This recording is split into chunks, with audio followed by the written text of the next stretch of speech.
Ma'asyiral muslimin hafizakumullahu ta'ala. Ada sebuah hadis yang ditulis oleh Al-Imam Muslim di dalam kitab Sahih Muslim, yaitu tentang babu tahrimil ghibah, babnya keharaman ghibah. Ghibah menggunjing, bahasa Jawa ngerasani, sebagai perbuatan yang dilarang dan diharamkan oleh Allah. Sebagaimana hadis yang diriwayatkan dalam kitab Sahih Muslim ini, diriwayatkan oleh Abu Hurairah. An Abi Hurairah anna Rasulullah sallallahu alaihi wasallam qala. Hadis dari Abu Hurairah, sesungguhnya Rasulullah sallallahu alaihi wasallam iku qala, bersabda sapa Nabi, atadruna, adakah tahu kalian mal ghibatu, apakah ghibah? Apakah kalian mengetahui apa yang dimaksud ghibah itu? Qalu, maka berkata para sahabat, Allahu wa rasuluhu iku a'lam, Allah dan Rasulullah yang maha mengetahui. Ketawaduan, kerendahan para sahabat ketika ditanya Nabi, ketika Nabi mau menyampaikan sesuatu, beliau mengembalikan kepada Allah dan Rasulnya, bahwa yang tahu adalah Allah dan Rasul.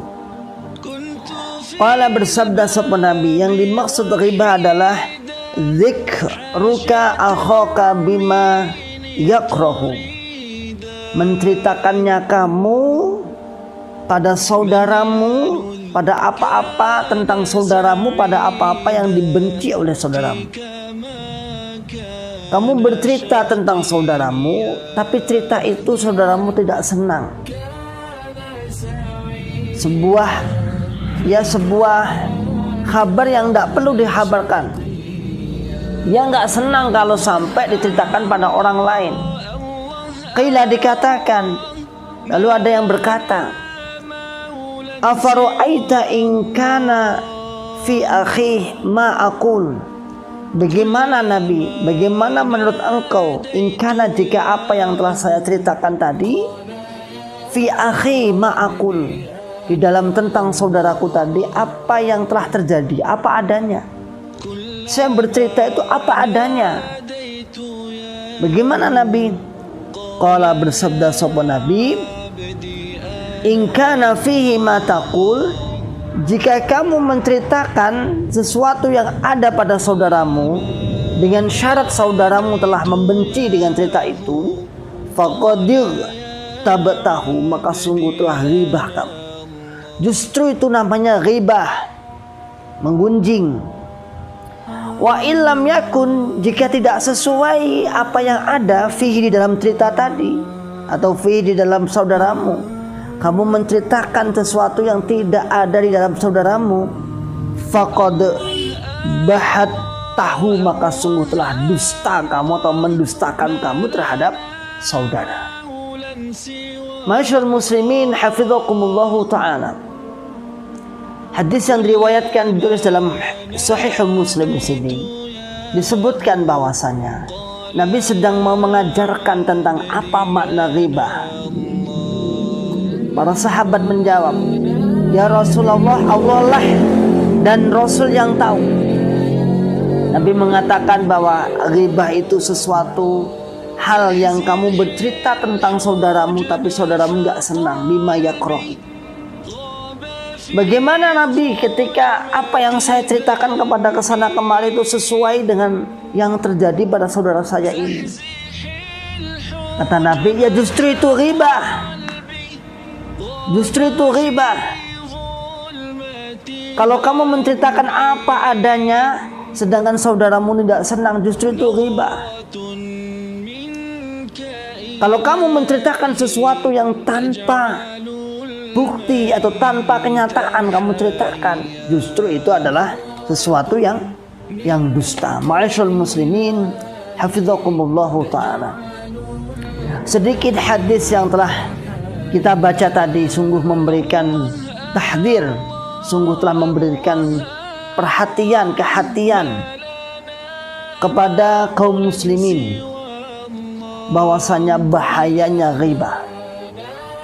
Bahayanya ghibah, luar biasanya ghibah, yaitu kita mendengar sesuatu, kemudian segala sesuatu itu kita sampaikan. Tidak ada membicarakan orang lain yang mendapatkan pahala kecuali membicarakan kebaikannya. Namun yang banyak di masyarakat, yang banyak di sekitar kita, ketika membicarakan orang lain, yang banyak adalah membicarakan kejelekannya. Sedangkan membicarakan kejelekannya, yang pertama, seandainya kejelekan itu sungguh dilakukan saudara kita, maka itu sungguh ghibah.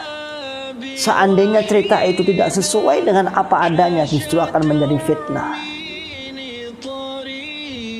Masyaallah muslimin hafizakumullahu ta'ala. Dalam sebuah hadis yang lain disebutkan Nabi Muhammad SAW pernah melewati sebuah kuburan, sebuah pemakaman. Ada dua pemakaman. Lalu Nabi mengatakan, dua ini la yu'adzibani. Dua pemakaman ini dua-duanya telah disiksa oleh Allah. Lalu Nabi mengambil pelepah kurma, kemudian dibelah jadi dua. Pelepah kurma ditancapkan di atas kuburan tersebut. Lalu Nabi mengatakan, yang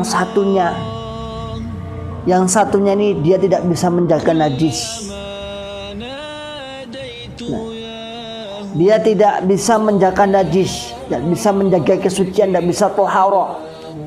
Aksaru min adzabil qabri minal baul. Dalam hadis Ibnu Majah di kitab-kitab toharoh disebutkan, kebanyakan orang yang disiksa di alam kubur adalah minal baul, karena kencing, karena dia tidak bisa bersuci. Lalu yang keduanya adalah termasuk namimah. Namimah apa namimah? Adu domba. Di dalam namimah ada unsur namanya ghibah, saudaraku semua. Jadi walaupun misalnya tidak disebutkan langsung bahwa itu adalah ghibah, namun orang yang mengadu domba itu tidak lepas dari namanya ghibah. Ketika kita mendengarkan sesuatu yang jelek dari saudara kita, maka kewajiban orang iman adalah mentabayun. Ketika kita tidak mempunyai peran untuk menyelesaikan kabar tersebut, maka tak perlu kita menyebarkan. Ketika pun kita mempunyai peran dan kita menganggap bahwa kita bisa menyelesaikan perkara tersebut, maka bantulah mereka, bantulah saudara-saudara kita. Ketika nggak ada kemampuan untuk membantu saudara kita, maka lebih baik kita diam dan berhenti. Tidak boleh mengucapkan ucapan-ucapan yang mana ucapan-ucapan tersebut pasti ada di dua tempat ini, yaitu antara ghibah, mengguncing atau memfitnah, berbuat dusta.